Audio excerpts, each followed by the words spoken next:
माऊली किती एकराचा प्लॉट आहे? 3.5 एकराचा. 3.5 एकराचा. साधारण किती दिवसात तयार झाला तुमचा कांदा? 3 महिने 4 एक दिवस झाले याला. बर.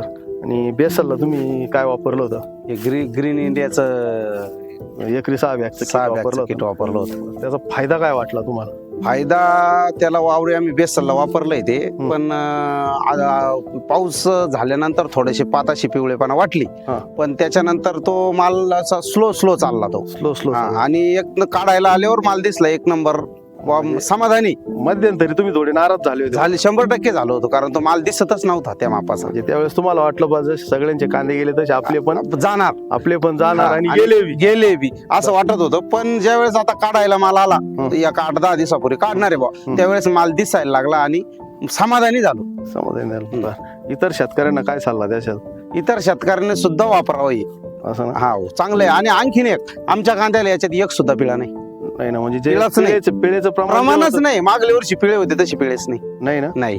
बरं. तुम्ही आता समजा आता उन्हाळा किती लावायचं तुम्हाला? उन्हाळा 4 एकर लावायचे. उन्हाळा वापरणार हो 100% वापरणार. मागच्या वर्षी पण वापरलं होतं आणि अजून बी कांदे शिल्लक आहे शिल्लक.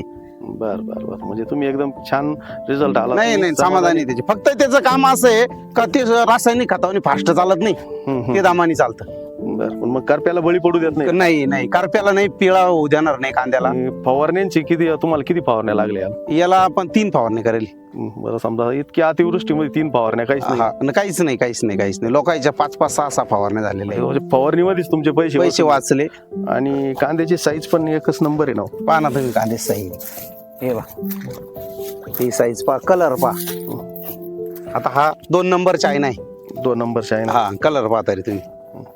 अजून ठेवला असता अजून माल झाला असता, पण शेतकऱ्याला दम नाही. बाकीचा सुद्धा पाहून घ्या. घरगुती बियाणे. ओके काही टेन्शन नाही. चालेल, तुम्ही छान माहिती दिली. धन्यवाद.